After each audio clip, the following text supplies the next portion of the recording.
Well, good morning, everyone. Earl Haugen, Grand Forks, East Grand Forks Metropolitan Planning Organization. I want to thank you for your commitment to continue helping us with this future bridge traffic impact study.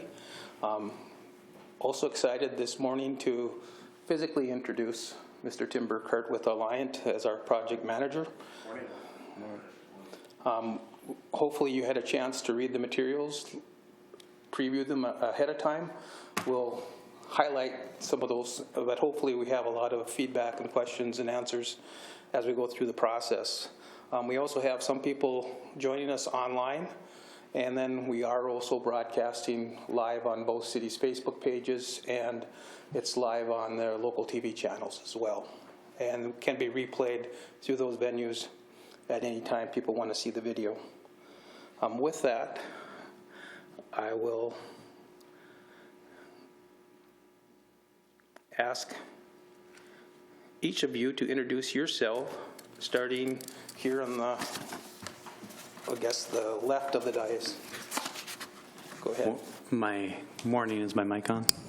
Yes, very good. Dave Zavril, representing the East Grand Forks Chamber of Commerce. Brian Larson, representing East Grand Forks City Council. John Zavril, representing Reinhardt Township. Eric Hansen, representing Grand Forks 32nd Avenue neighborhood. Zach Bope, representing Reinhardt neighborhood in East Grand Forks. Craig Wald, representing Bigland neighborhood, East Grand Forks.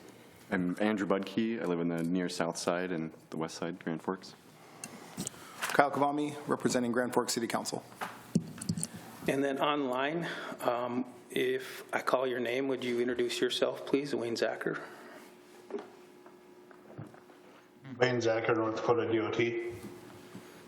Jason Peterson. I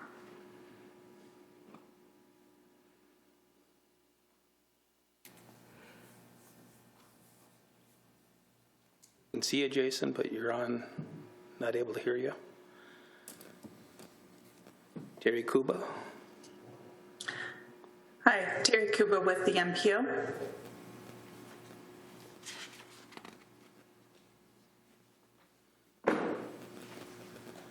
And Jason, you want to try your mic again?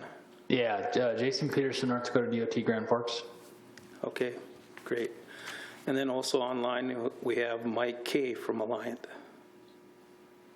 Hi, yeah, this is Mike Conziocco with Alliant Engineering. And for those participants online, if you would raise your hand or somehow indicate that you would like to speak, please bear with us as we try to administer and present at the same time. So again, good morning. We do have an agenda. We may take the whole time or not, depending on how much interaction we have from the materials that we presented to you and the questions and the answers we can provide. The meeting is basically going to be run by Tim, and then we'll have assistance from Mike Kay online on some of the information, then be back to Tim, and then we'll close up. Are there any questions before we get started? With that, then again, introduce Tim Burkhart with Alliant Engineering. And Tim, if you can just either click on the left or scroll. Sounds good. Control the PowerPoint. Yeah, thank you. Thanks, Earl, and thanks everyone for your time again, and definitely nice to be here in person. And I said, seeing people in 3 dimensions, it's much better than just 2, so glad to be here. And yeah, you see the agenda up there on the screen, and yeah, we'll take the time that we need, and you'll note at the end I have the check-in with the ad hoc members, which is my chance just to ask if there's any other topics or anything that's on your mind that hasn't come up, or pick on you if I have a specific question. So on my mind here is preparing for our first public open house, which will open up. It'll be an online event, but opening up next week. And between now and then, it's been a while since we met, and catching you up on the traffic and safety work that we've been preparing. You've seen the memos, but sort of running through that at a high level, which is what Mike will do. And then talk about the project purpose and need, which is probably a term you've heard before on other projects, but sort of our official documentation of why a new bridge is needed and what it is we're looking for to show that we've achieved, sort of accomplished and met the needs that we've identified. So that's it for the agenda. Any questions on that or additions that anyone would like to see? Okay, well, feel free to speak up anytime and ask questions. And let's see if I can drive this. Okay. Familiar slides here just in terms of our schedule for the consultant work goes through the end of the year. We're on schedule coming up, as I just mentioned, on our public open house at the end of this month. And then quickly getting into sort of the developing and evaluating the alternatives, which we sort of have identified those corridors from the beginning, so it'll really be putting those on paper to see what they look like, and then looking at the traffic impacts specifically if a new bridge was developed at either of those locations. And then, as you can see, wrapping up with that implementation plan, which is really sort of, okay, we've evaluated these options, and then what does it take to do them, and are there sequencing issues or other things that need to be addressed, next steps, and then documenting that in a report by the end of the year. So we do have a total of 3 public input opportunities identified, just coming up on the first one, so the next 2 will be coming up much more quickly than so far, so hopefully within a couple months we'll be back to share those proposed alternatives with the public.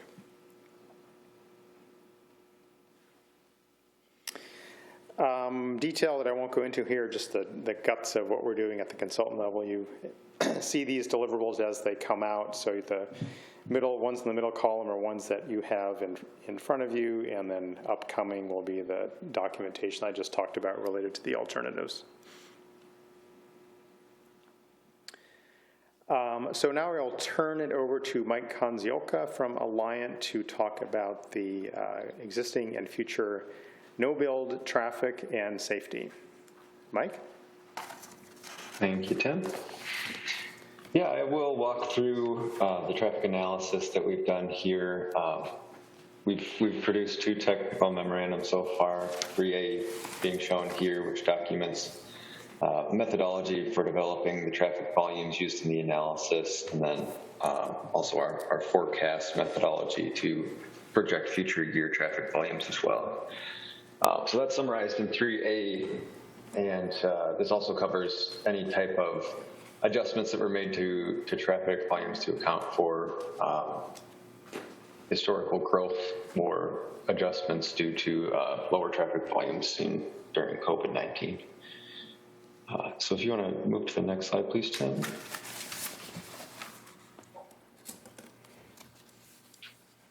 So just a high-level overview going through what's in Tech Memo 3A, the traffic volume development. We discussed our counts that were collected. We had a variety of data sources for the analysis here, some being collected by Alliant this year, and then also some data that was used in the prior river crossing alternatives analysis study from 2018 provided by the MPO. And then we collected traffic counts from an online system for some of the traffic signals in Grand Forks. And then just covering the adjustment factors that were applied to the traffic volumes to get some consistency with pre-COVID conditions and traffic volumes, and growing those traffic volumes that were from pre-2019 up to traffic volume levels from 2019 to kind of set an even baseline for the traffic analysis. And so just to note, there was a prior study that was done here for the river crossing alternatives analysis. There are a couple differences from that, being that study had some different intersections. This study does include some additional intersections. The prior study also studied just the PM peak hour, and we're also including the AM peak hour in our traffic analysis here. And then just some additional data than what was with our new volumes that were collected used in this analysis. Next slide, please. So we also developed our forecast future traffic volumes using information from ATAC, and that's using the travel demand model, as was used in the prior study as well. But this provides some forecast traffic volumes for the future analysis years being 2030 and 2045, which we used in comparison to the existing traffic volumes to develop growth factors and grow our traffic volumes into the future for those given years. So we use this data, and then what's covered here is we're going to walk through the no build, which is without an additional bridge. But for the scenarios where there are additional bridges at either Elks Drive or at 32nd, we developed new volumes for those approaches where the bridges would go based on forecast information from travel demand modeling. Hey, Mike, this is Eric Hansen. I've got a real quick question that I haven't seen addressed anywhere, and that's the growth factors for approaches based on ADT growth. I don't know what ADT growth means. Could you just, I'm just curious on how you get to those future numbers. Absolutely, absolutely. Yep, so this, the travel demand modeling provides information. So ADT is average daily traffic, and that is it's a volume source that we would have for each of these individual road segments within the study area. So we have data from the travel demand model for daily traffic volumes from 2015, 2030, and 2045, and those incorporate any changes in development or housing that's anticipated into these future years. So we use those traffic volumes to compare an existing year to a future year with projected growth contained within the model. And we compare those two volume sets to develop a percentage that we then apply to the turning movement volumes that we have for each of these intersections, and use that to kind of establish our traffic volumes for each one of these study intersections. Does that help? Yep. That's exactly what I was looking for. Thank you. Thanks. I think that covers our forecasts here. If you want to move to the next slide, please. All right, so that kind of is this quick summary of Tech Memo 3A and the traffic volume development. So if there are any other questions on volume development, let me know. Otherwise, we can get into kind of the meat of this with the existing and future no-build operations and safety analysis. So this is Tech Memo 3B. This includes our operations and safety for the forecast years 2030 and 2045. It also includes a safety analysis looking at the past 5 years of safety data.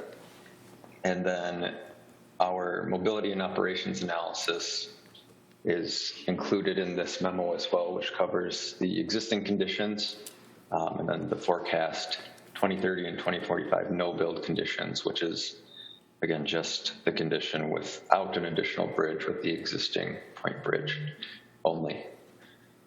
And this will cover level of service, that's LOS, that's a metric that is used for traffic operations analysis to kind of simplify what the expected operations are using just a grade scale, A being the best, E and F representing overcapacity conditions. So we'll get into those in the coming slides here.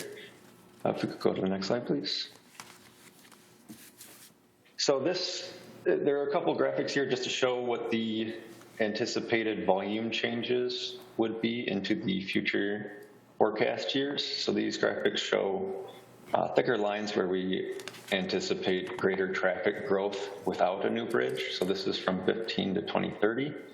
And it just shows kind of the more concentrated growth locations with the thicker blue lines here. So we can see Washington Street, 32nd Avenue to the west of Washington, to Mars, and the Point Bridge are all expected to have large increases or the largest increases in traffic volumes under the scenario without an additional bridge connection here.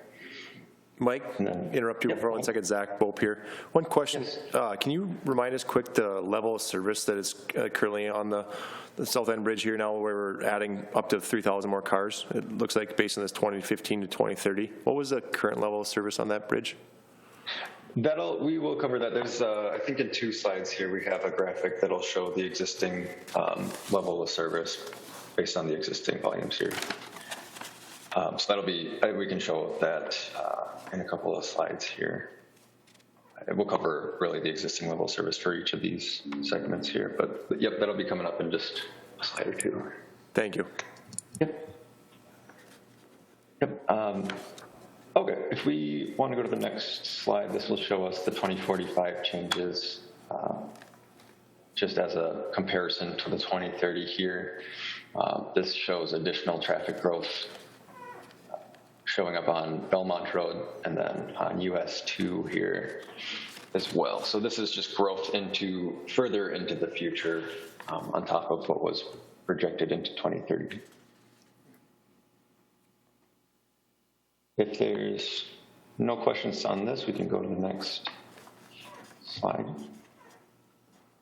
So this covers the safety analysis that was conducted. So we did a safety analysis for both intersections and segments within the study area. This looked at traffic crash data from 2016 to 2020, which is the previous 5 years of available data. And this looked at a couple of different ways to look at a crash analysis, one being total crashes or just the crash rate. That's kind of the first section here.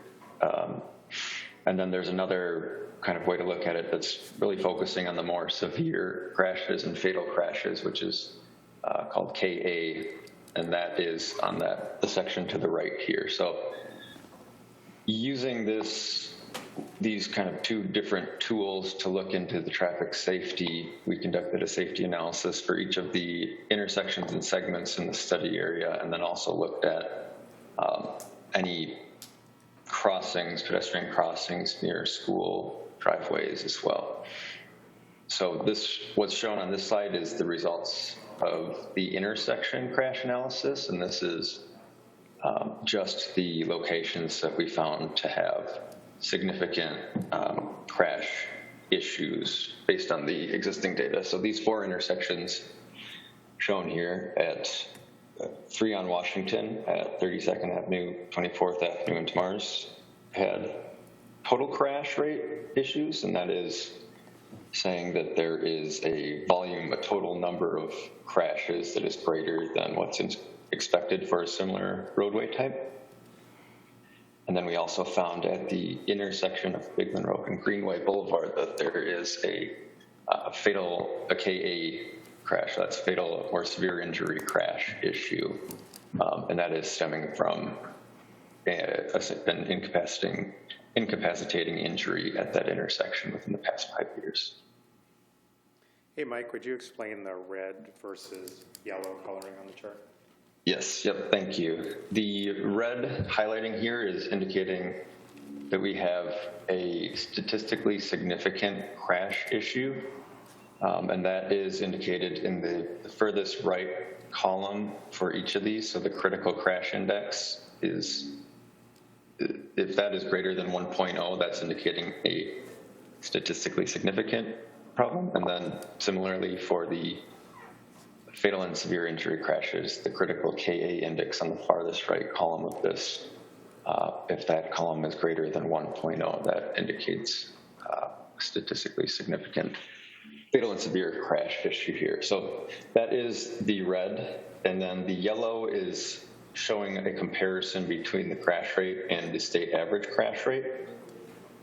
So if the crash rate for a given intersection exceeds the state average crash rate for a given intersection, it'll be highlighted yellow. And the differentiating factor there is that the state average crash rate is different from this critical crash rate, and that the critical crash rate takes into account the vehicle exposure or the traffic volumes for a given roadway type.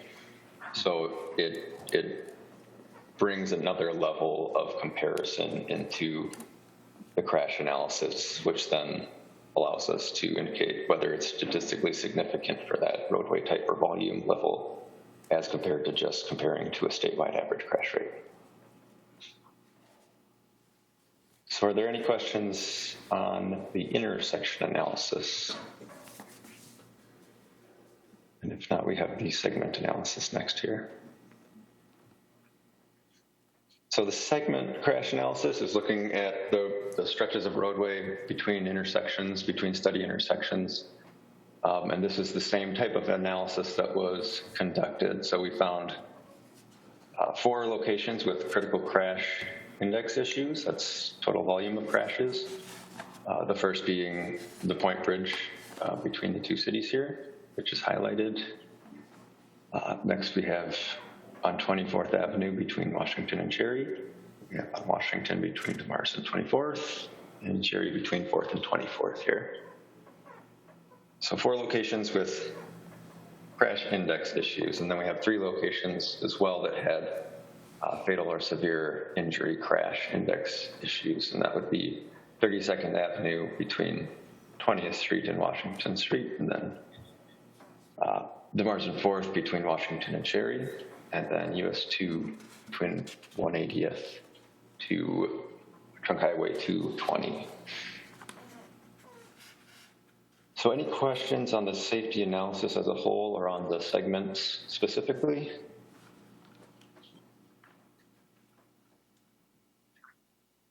If not, we can move to the next slide here.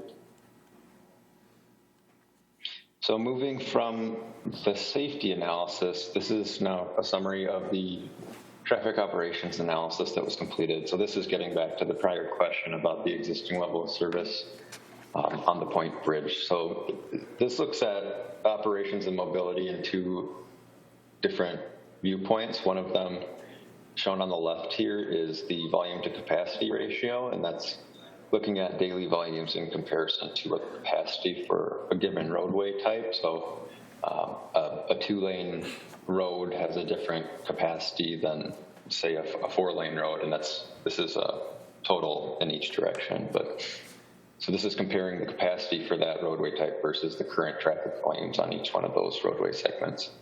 So that's shown on the left. This is volume to capacity. And as you get closer to capacity, that ratio of volume to capacity gets closer to 1 or exceeds 1.0, and that's indicating a situation where your roadway traffic is exceeding the capacity for that given roadway type. So these is shown in the legend here is kind of this grading scale that we have for level of service, going A, B, C, and D. Those are all from a volume capacity ratio of 0 up to 0.9, and those are considered acceptable operations. And then once you get up to level of service E, that's reaching capacity, and then level of service F is exceeding capacity. So those are shown here on the left for each of the roadway segments analyzed. And to answer the prior question, the Point Bridge is currently operating at level service A from a daily volume perspective. That's somewhat different, and which is included over here. This is different than the peak hours. So while the daily volumes are within capacity, the intersection analysis may show mobility issues or operational challenges during the peak hours. So it's kind of looking at two different standpoints here. And so that's what's covered. This is Eric Hansen. I've got and maybe you can get into this after you go over, some of the future stuff too. I'm just kind of curious on why, a couple like Belmont and 4th, for example, the AM peak hour is at an E, but the PM peak hour is at a C. And there's some differences in some of them, between AM and PM. Do you have any insight into why that is? Yeah, these are all going to be kind of independent. The peak hours are going to operate kind of independent from one another based on the traffic volumes and the traffic patterns for each of those peak hours. So based on the traffic data that we have for volumes, the operations for the AM would would kind of be independent if there are higher volumes or there's a higher peak hour volume specifically, which is pretty typical for what we see in the AM, generally more concentrated volumes spiking in the AM peak hour, whereas the PM peak hour traffic volumes, in terms of patterns, would generally be a different direction, would be heavier, and then also the level of peaking that we see in the PM is generally lower or a bit more spread out than it is in the AM peak hour. But based on the two different volume sets that we have for turning movement volumes in the AM or versus the PM, we're going to see different traffic operations analysis results. Okay, cool. That question just popped up, just the colors on there, because on a previous slide, I think the PM peak volume looked higher, the bar looked higher. So I was just curious, but like you said, maybe it's something that's more concentrated for the AM. That makes sense to me. Yep, absolutely. And it can come down to individual movements that are higher or lower. There's different patterns and different conflicting volumes that may be higher in one case than a different one that would lead to worse operations in one versus another. And Mike, this is Tim. Does it also depend on how the intersection is designed, right? Where you've got how many lanes or how much capacity in a given direction? Absolutely, yep. So if you have higher volumes in one direction, but your intersection layout has more lanes to accommodate that, as opposed to a different direction where maybe in the PM the traffic pattern shift to be heavier in that direction, that'll completely play into the level of service that we see there as well. Just one more question on that too. Does it, just looking at the AM peak hour being more in most of these intersections that we're calling out, does that have to do with school drop-off taking part in the AM peak hour where pickup probably isn't taking part in the PM peak hour? That's certainly a part of it. That absolutely plays into these. It kind of depends on when your overall peak happens, and like you're saying, in the PM peak hour, that generally coincides more between like a 4 o'clock to 6 o'clock range, where it's more so the commute, the PM commute time, and generally school pickup times is going to fall before that, and so that's not traffic associated with school trips is generally not as included in the PM peak hour as it is in the AM peak hour, where those drop-off times normally coincide with the AM commute times. So that is accurate. Yeah, it's consistent with what you said, Mike, that the AM peak hour tends to be more concentrated. So that makes sense. Right. Yep. So just to get into the operations results for the intersection analysis shown on the table on the right here, and then just highlighted with stars in the graphic here, we see Belmont and 4th, which is currently always stop control, so stop signs in each direction. That's operating with level of service E in the AM, so that's nearing capacity. And then also Bigland Road and Reinhardt Drive, we see is also operating at level of service E. And I'll note for these, the TWSC, that's two-way stop control or side street stop control.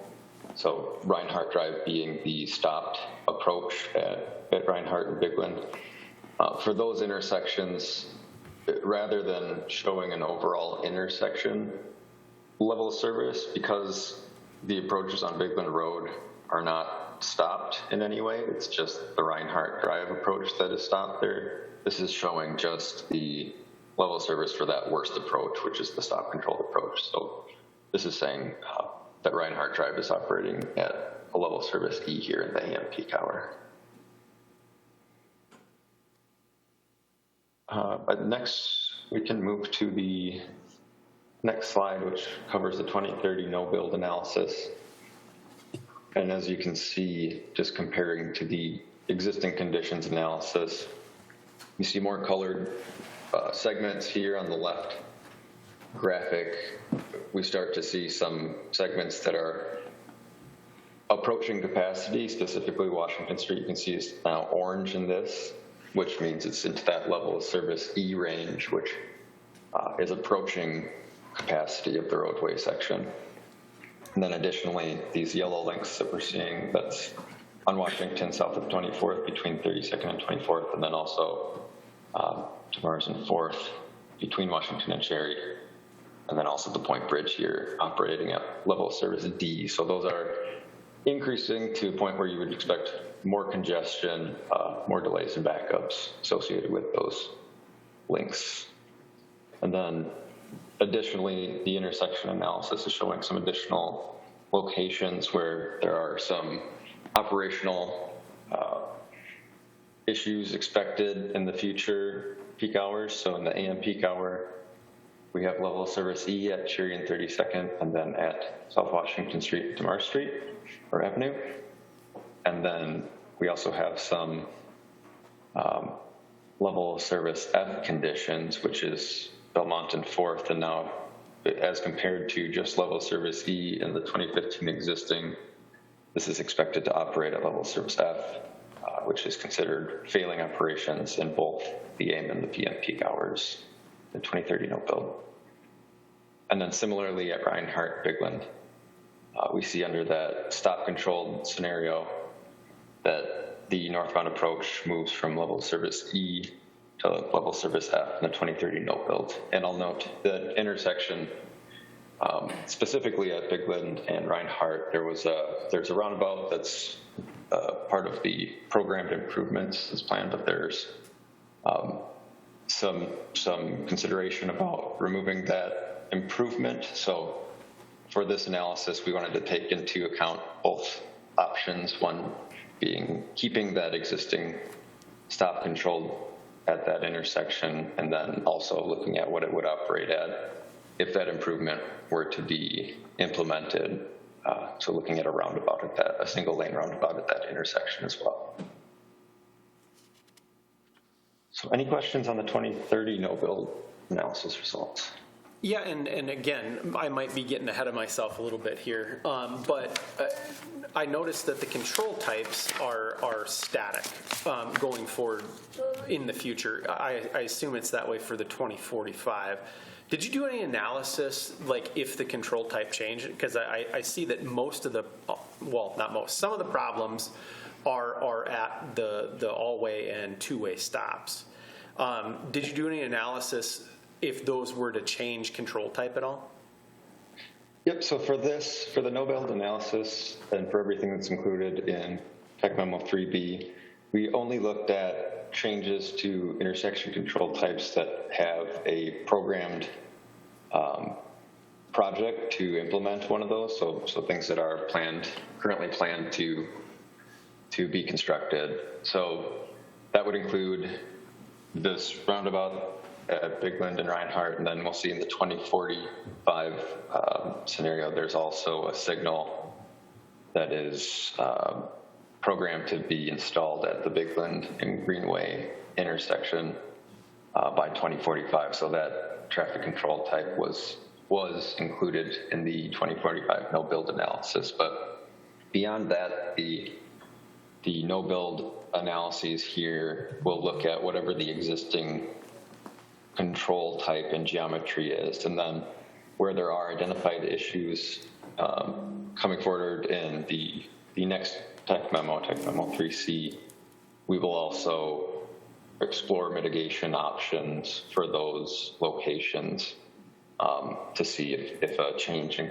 control type or a change in geometry, if warranted, would improve these future year operations. So that will be included in this next memo that's coming up. Okay, got it. Thank you. Yeah, just if I could summarize that, Eric, and to the group, when we look at the bridge crossing options, we're also looking at what does it look like if you don't build a new bridge? What do you need at those intersections? So that's when we would get at Okay, mitigation. and that's kind of what I was getting at. Okay. You're thinking, it's good. Next slide, I think, Mike.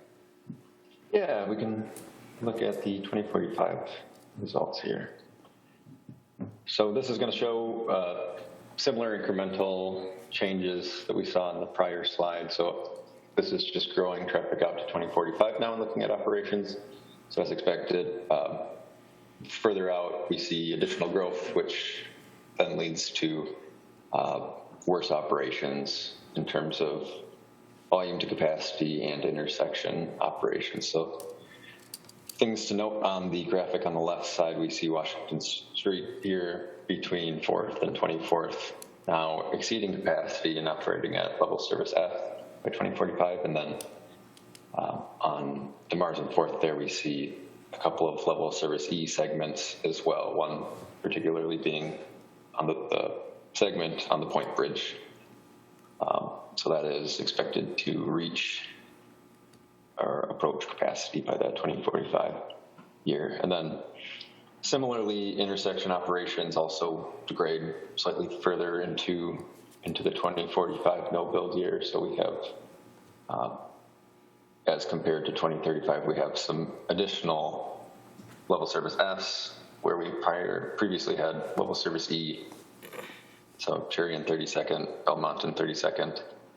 And then we also have Washington and Mars and Belmont and 4th, again, still operating at F in both peak hours, but just with greater delay than in 2030. And then also the stop control version of Bigland and Reinhardt into 2045 would also operate at level service F still in the AM peak hour here. And then just the note is Bigland Road and Greenway Boulevard here, as was mentioned, this is converted to a traffic signal for this 2045 no build scenario, as that's a planned improvement by 2045. So any questions on either the 2045 operations or the operations and mobility analysis as a whole?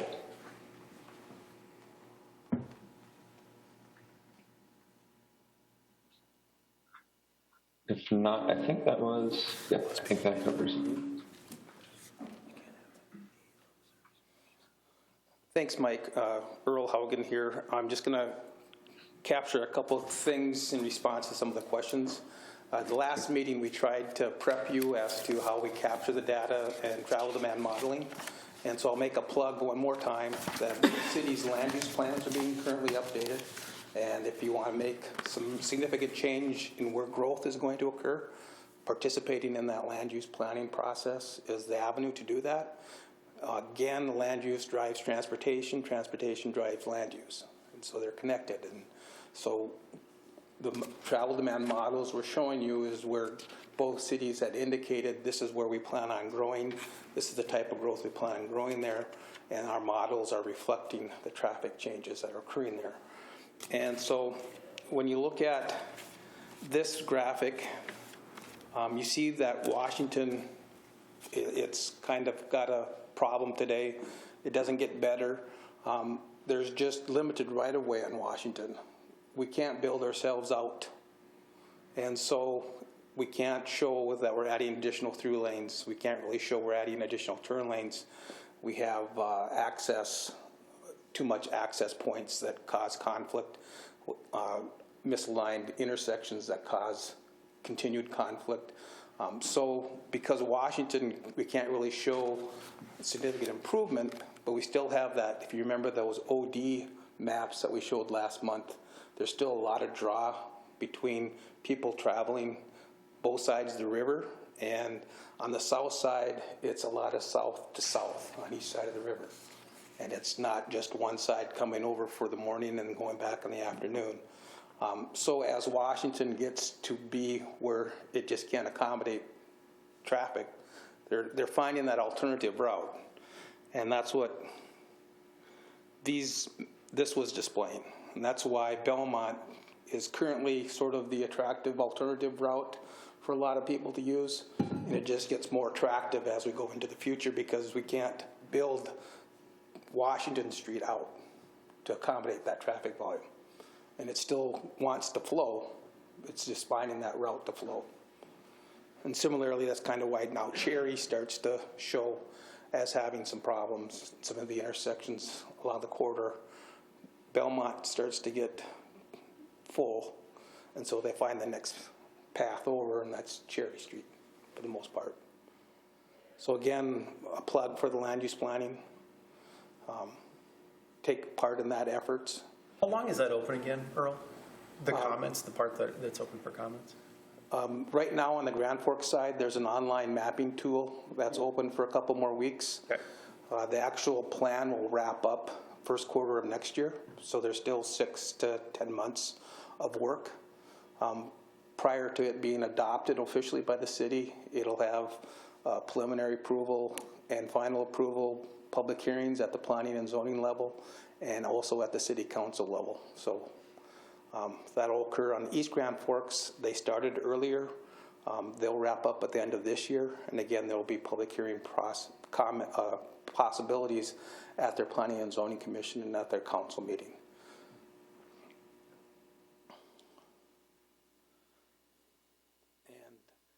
And one of the other uniqueness of our quarters, of a study area, just to get back to those differences between AMP and PM peaks, is this is a lot of residential neighborhoods on both sides of the river. And that's another unique characteristic of the AM and PM peak.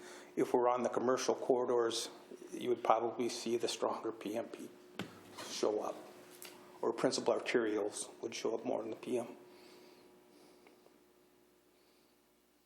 And then to explain what's happening here at Reinhardt and Bigland Road, in our current metropolitan transportation plan that goes out to 2045, we prioritized a roundabout improvement at that intersection because of the traffic issues that were existing and we're showing will continue to exist in the future. So that's in the long range, 20 plus years. And then every year we adopt a short range called a TIP, Transportation Improvement Program. And in that TIP document, we say, okay, we're going to prioritize projects to receive federal funds in these next 4 years. And that's where that roundabout is showing up right now in next year's federal funding cycle. The city of East Grand Forks has asked the MPO to consider deprioritizing that roundabout and shifting the federal funds to another project.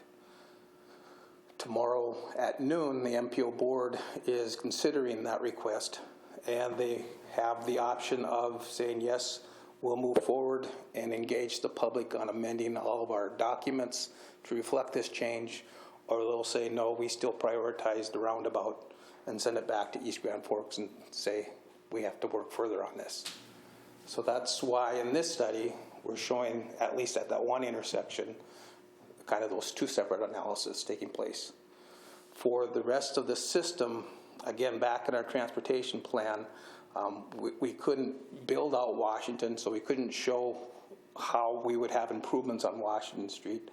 You heard me talk about the downtown decisions that we weren't going to add capacity on Demers Avenue when we rebuilt Demers, but you also heard me say that we could do adaptive traffic signal control.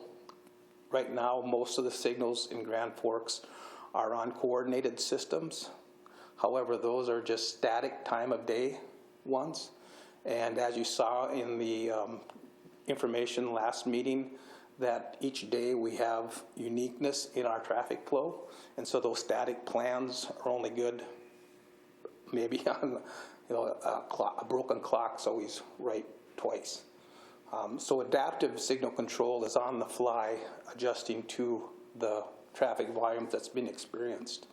Now for adaptive traffic control system to go from a downtown setting where it's compact, block by block, we have signals, we have movements into a corridor like Washington, which is several miles, is more of a challenge for it to work as well. So again, we don't have a real good solution to the Washington capacity issue. And so that's why we don't have a lot of improvements showing up that would affect some of these analyses of level of service. And then I guess the third point is because everything's so tightly fiscally controlled, that we have to show that if we say we're going to improve X, we have to show that here's the funding source that can be reasonably expected to pay for it.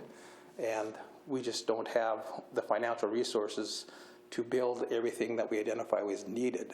And so that's why we prioritize other improvements than what's going on around in this area. And with the hope that perhaps this study will help us identify whether we should go with a no build and then build out all of these improvements and their costs, or try to see what a bridge provides and focus our improvements just on those necessary corridors and not through this whole study area. And that's where the next meeting you'll get that sort of, if we do nothing, this is all the things we need to do based on the information you saw today. Plus you'll get, if we do this, we are able not to do these things, but we have to do this. And so we'll start getting into that comparison. So I just wanted to sort of augment the information that Alliant has presented to you and a little more background on some of the things that are going on. Earl, that was really helpful. I think that really, for me at least, that really helped kind of tie together, all these different plans coming in that I've seen, and I've taken a look at those documents for the MPO planning and stuff like that. So thank you for that explanation. I thought it was really good.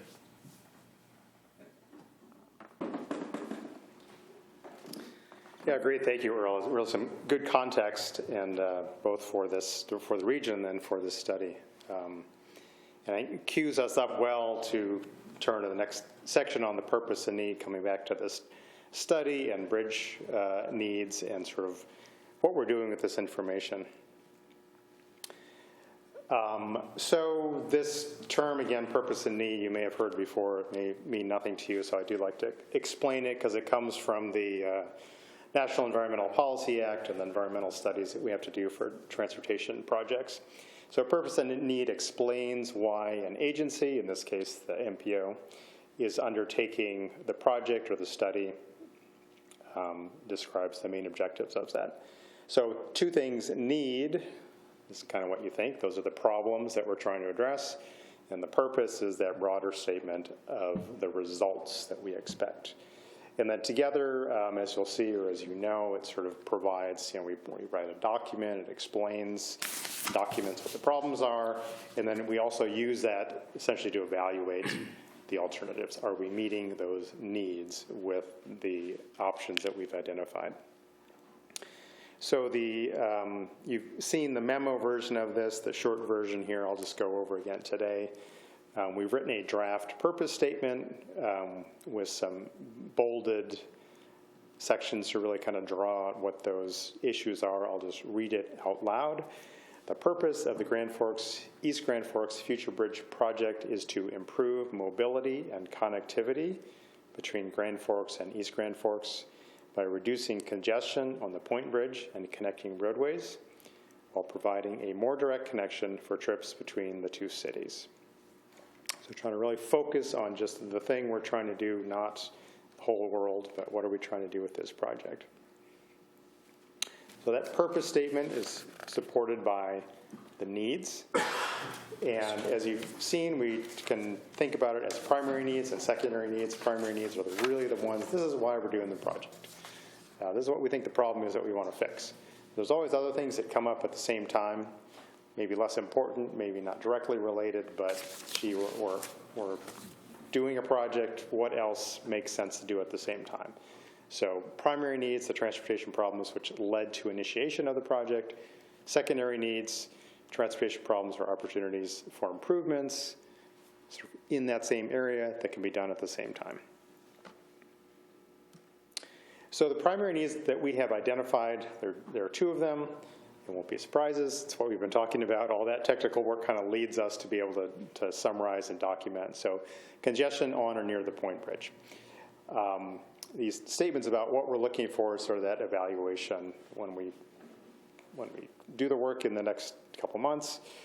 We're looking for, does a new bridge reduce congestion on the bridge and selected roadways? Again, back to those maps we just saw how would a new bridge address those issues?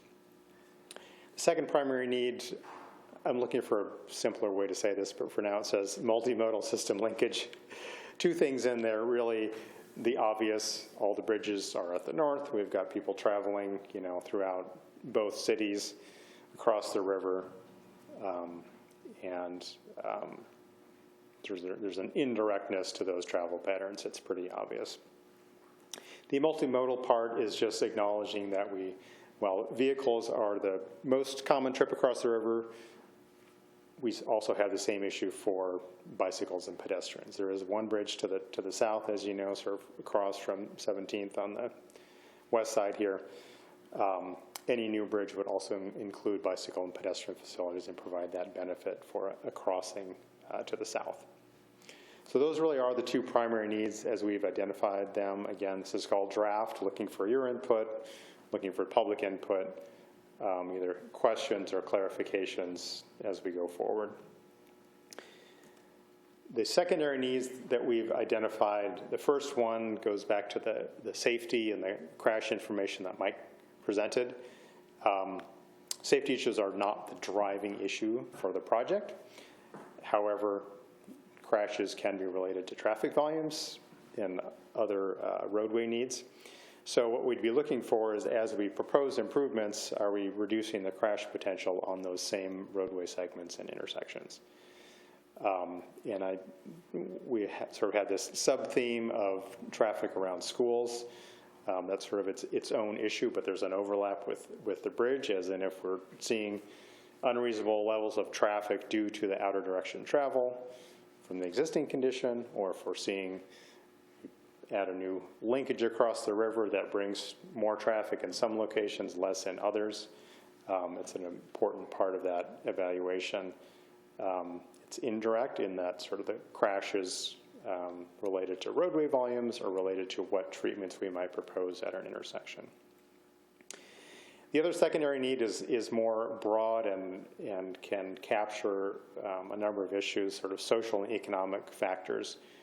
The two things that we pointed out here, I guess the first one is really what I just said, sort of combined with crashes, but traffic can be a safety issue, it can also be a quality of life issue, and it's a planning issue if we have high traffic in areas that we don't plan for it, that we don't intend for it. Obviously, Washington Street has a lot of traffic. That's the type of facility, as we look at those level of service indicators. A residential street that is getting a bunch of cut-through traffic that's inappropriate, that's the type of thing we're looking for. So quality of life related to disproportionately high traffic volumes. The other bullet here sort of ties in back to some of Earl's comments about transportation and land use planning.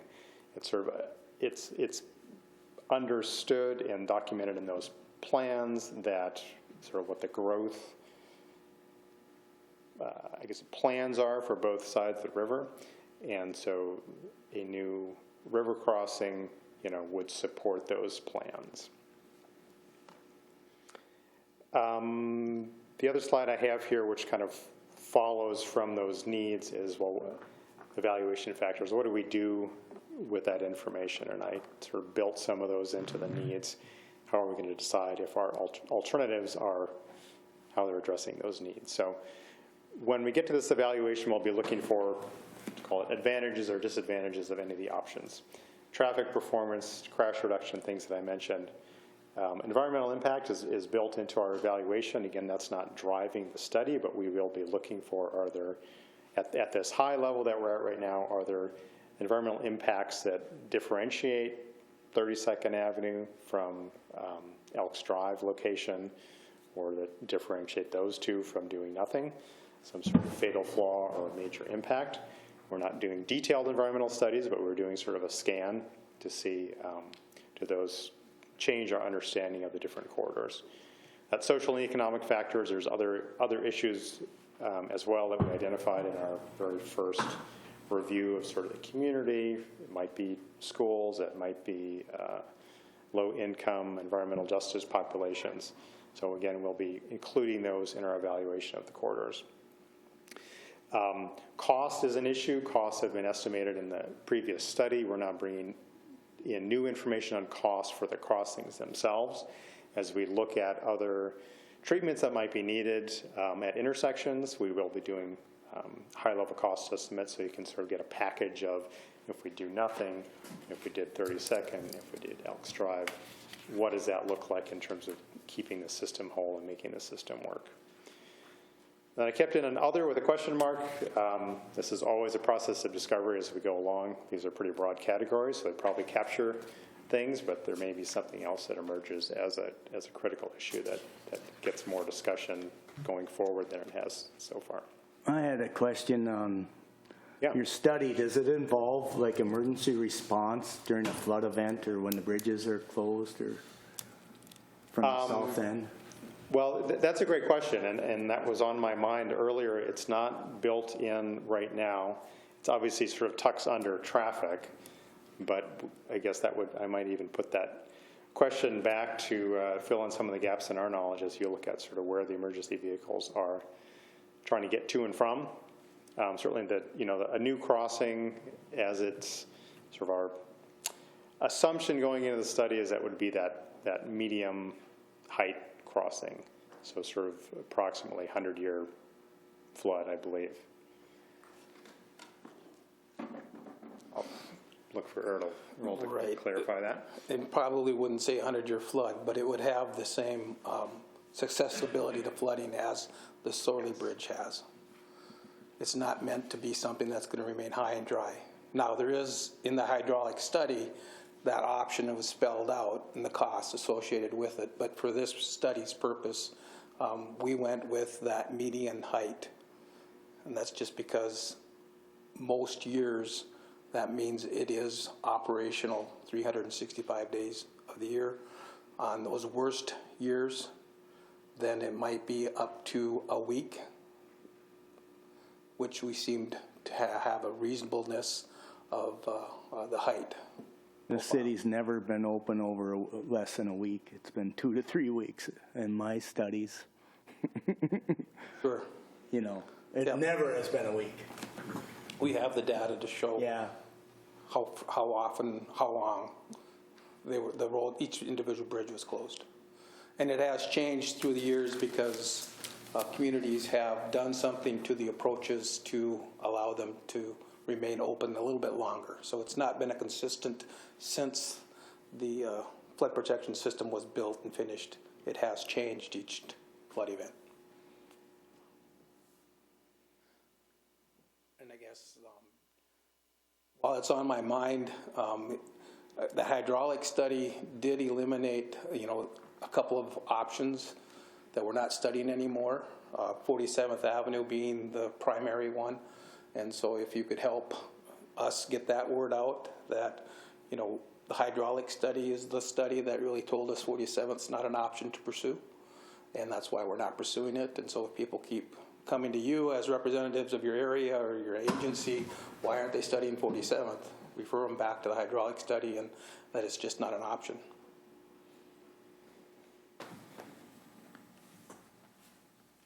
All right, thank you, Earl. John, does that clarify?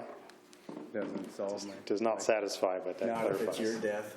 I mean, I think the name of this study is traffic study, and really that's the main idea is looking at the traffic issues. And I think if I could hopefully get it right in terms of what was in that prior study, the footprint and the cost of that high bridge, that high and dry bridge, was really significant in terms of sort of impacts in either the communities and the cost that it would take, which maybe you're familiar with. So that's not a valid conversation, but it's definitely different. The scenario is if a train's going through, they can't use that underpass. They can't use Demers, from the south end, and the Point Bridge shuts down before the Sorley. So there's an issue there, but I mean, I just thought it might be a selling point for Bridge South, even if it isn't the 100-year flood or still an issue. Okay, we'll keep that alive to make sure we're not missing anything in that evaluation that could impact that. That is a good question. You kind of beat me to any other questions on the purpose and need or evaluation factors?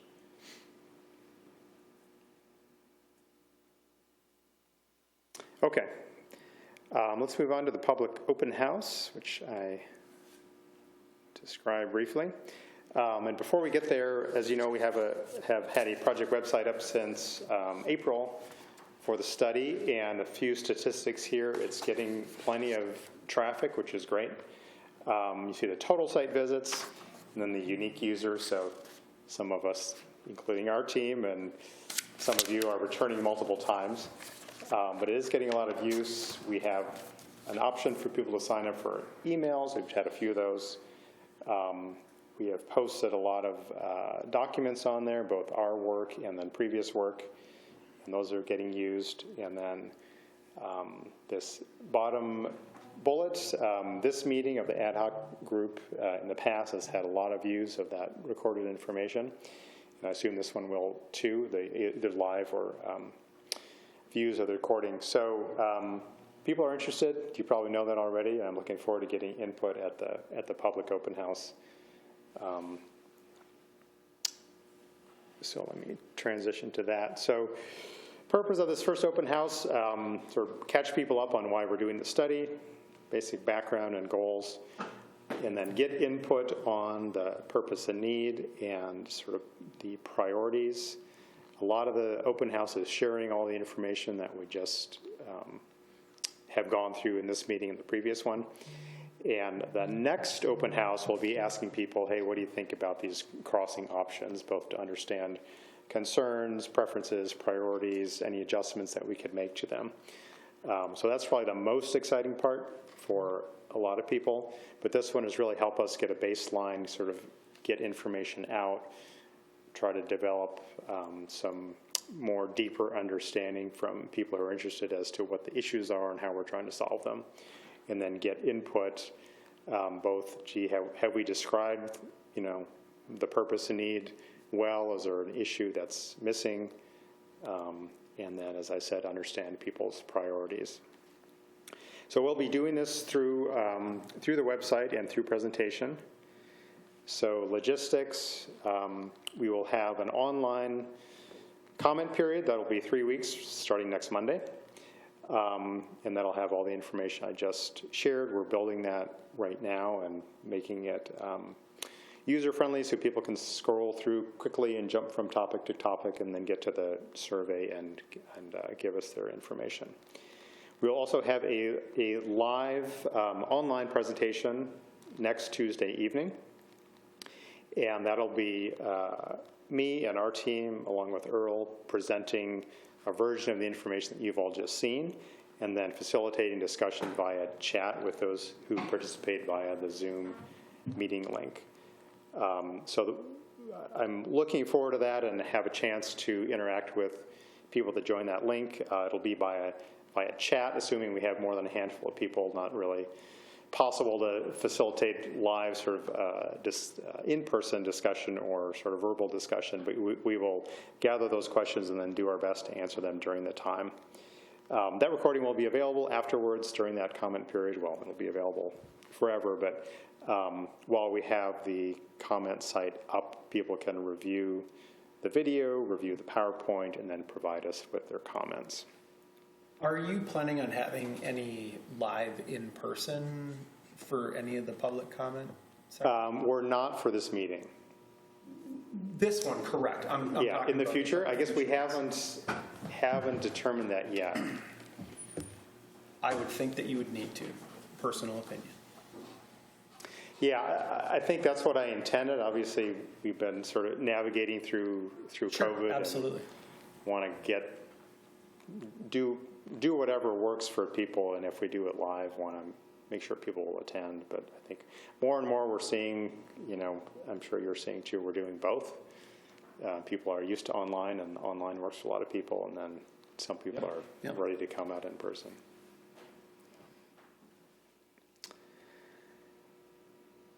The last slide I think I have here, just in terms of how we're getting the word out, official public notice coming soon from the MPO.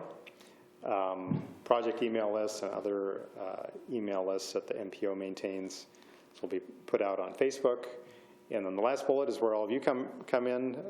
Make sure to share this with the group that you're representing or others, and either in person or if you have email lists or social media please make use of that and help to get the word out. Again, part of the reason for this group is sort of, we know we can't get to every individual, and no matter how much we try to get the word out, people, some people don't, still don't see and say, hey, I wasn't there, I didn't know about it. So that's not all on you, but part of what you can help with is to get that word out and get people to the website and to the live presentation. Yeah, any other questions or comments on that open house?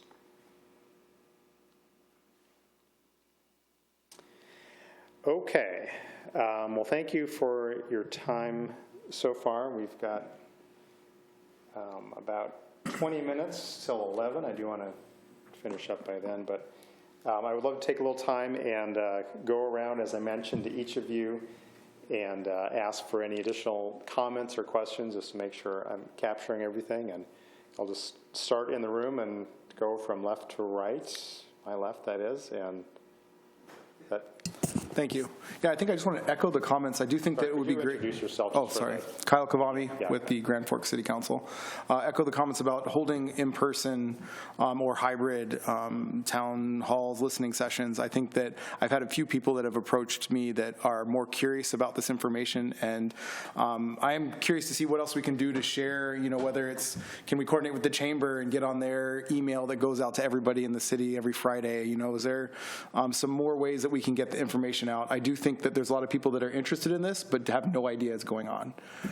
So I think that's my only concern. I think this is specifically the wrap up, Earl, and you guys did this last 20 minutes where you kind of brought it all together. I really appreciated that summary.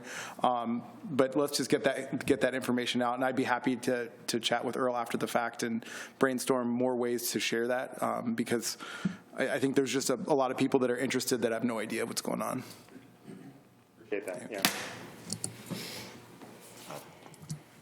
Andrew Budke, I'll just echo that. I think you're right on. I guess I don't have any other comments about what we've talked about today. Craig Wald, yeah, I think you guys have done a really good job laying out the existing conditions, some of the no-build alternatives, and that what that brings forward. I'm really looking forward to the future analysis more so, and really seeing what the numbers come in and what those scenarios look like. So I know those are upcoming in future meetings, but I'm looking excited for that.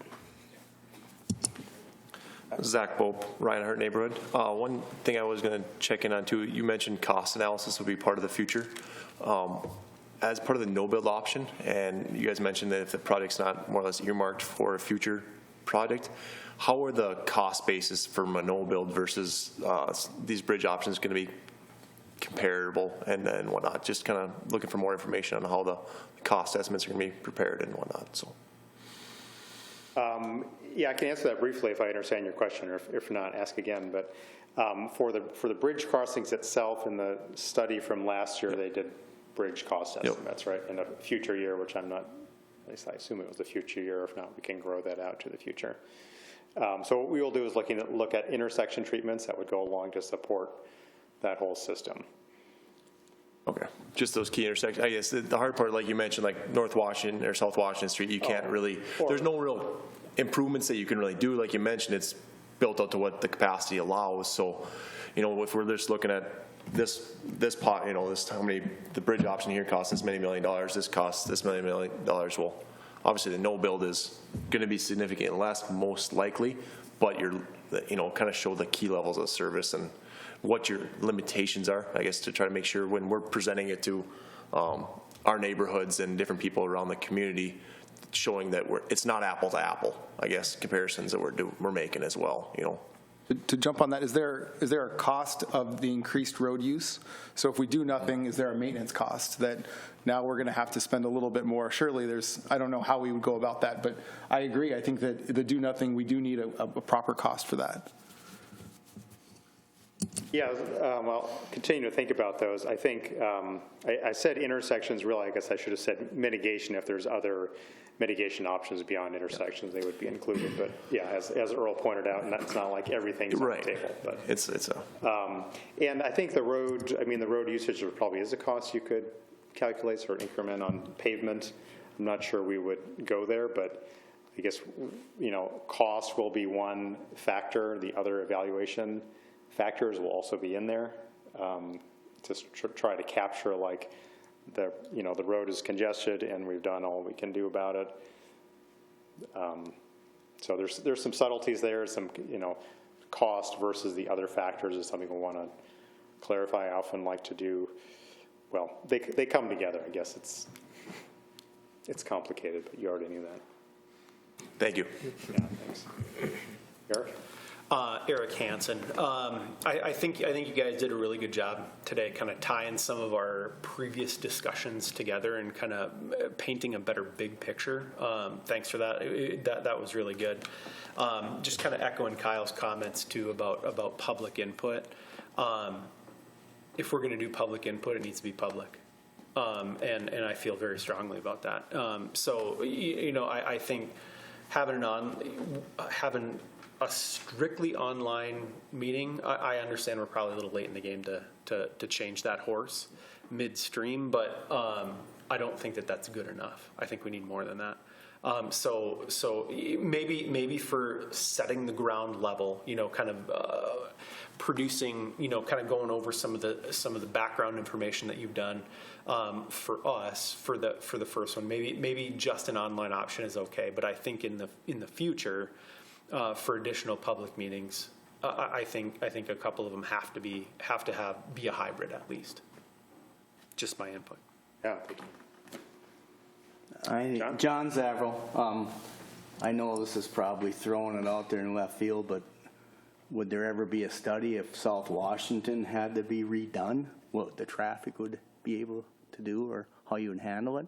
Because you're just band-aiding South Washington right now, and if that was ever taking on production for a summer. I know it's only a summer, but can you imagine the impact it would have on the rest of the roads?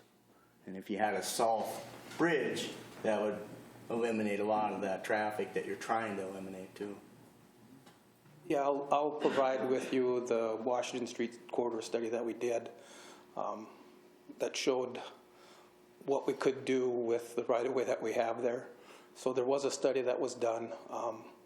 It looked at the underpass. Next year, you'll see the underpass reconstructed. Again, there won't be expansion to meet the capacity needs, but we will have a safer crossing underpass.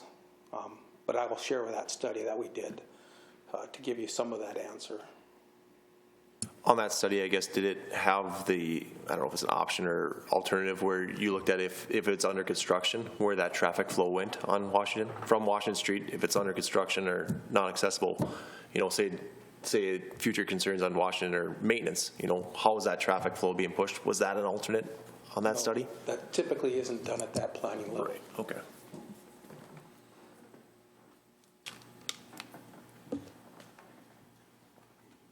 Okay. Brian Larson, Eastside City Council. Thanks for the presentation here. All the documents really made it nice and clear that we have current and future compounding issues with the no-build option related to traffic volume and safety. The no-build option, we continue to increase our number of failing intersections right in front of schools, which I think is a major concern. And another economic impact of this no-build option is as traffic gets worse and worse here in Greater Grand Forks, we're going to reduce the number of guests that come into town to shop, to attend events. We'll start to get a reputation of a difficult town to travel through, as well as an increase of crashes, EMS costs, loss of life, et cetera. So there's a lot of other factors that I think could be put into a dollar amount, or at least a number of crashes, impacts to local families that should certainly be considered when we're showing the no-build option versus the one of the two bridge options. So I think there's a lot to wrap in there other than just a pure dollar amount. But overall, great job in the presentation. This is really easy to digest, and looking forward to the next meeting. Okay. Very good. Thank you. Yes, Name. Dave Zavril. And I would say, from a chamber's perspective, now is our opportunity. Both states, the federal government, we all have opportunities for infrastructure. Money's available. The survey, I think, shows that no build option should be no option for us. But exciting to see what the next presentation will be. So thanks for your time, guys.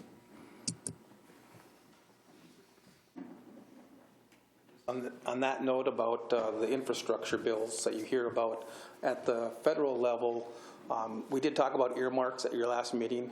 The House chamber did pass their version of reauthorization of transportation. There are earmarks contained within that document. Neither one of our House representatives did identify any specific projects for earmarks, so there aren't any earmarks for any infrastructure in Grand Forks, East Grand Forks on the House side. On the Senate side, there's a lot of different versions taking place. The Senate committee, that's, I guess, one of the problems on the Senate side is that several different committees control parts of reauthorization of transportation. To date, neither one of those committees have asked for earmarks to be submitted for the reauthorization process. There's the separate appropriations process. The ranking or the main committee for transportation in the Senate side did ask for projects. Again, on the North Dakota side, there were none submitted. On the Minnesota side, the ones that were submitted weren't in the Grand Forks, East Grand Forks area. But those aren't official because the Senate chamber has not passed anything. And if you keep up with any of the national news, there's all sorts of gamemanship taking place about infrastructure right now. Just to loop back to that earmark piece.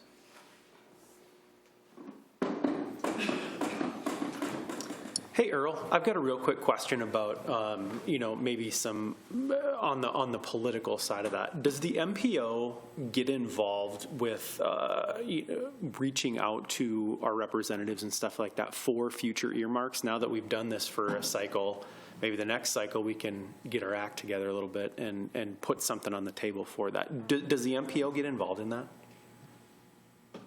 Can't be directly involved with lobbying our congressmen because we are principally federally financed. Having said that, we certainly entertain questions from our congressional delegation that we can answer, and so that's sort of the back way that we do have communications with them. But the primary touch points are both cities, both counties. Yep. Okay. To touch on this, the city did provide what we were, what we ranked our top 5 things for earmark, but nothing was submitted. Yeah. So we tried. Okay.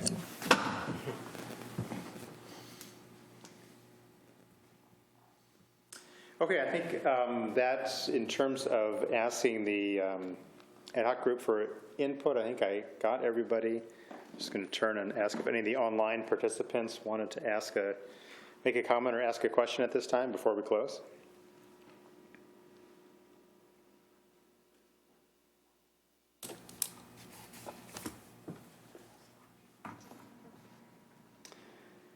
I think we're good then. That's it for me, and I guess turn it over back to Earl if you've got any closing comments. Thank you all, and we'll see you next time, and hopefully at the public open house. No, the only thing would be is I'll share with you that Washington corridor study. Again, the land use plans, promote those. And if you're on the Minnesota side particularly, if we go through the amendment process for the Reinhardt-Bigland intersection and participate in that process as well. Just to backtrack a little bit, we're using that opportunity when East Grand Forks presented us that request to change our transportation plan to also ask if any of our other agencies had any changes they wanted. So we are actually going to have changes on the North Dakota side and the Minnesota side. And tomorrow we'll have a decision as to which of those amendments we'll move forward with. If not all of them, which ones we won't. So there will be amendments on both North Dakota and the Minnesota side, but the one that's more pertinent for our study is that Reinhardt-Bigland intersection one. With that, thank you for your time this morning. Hope for more rain.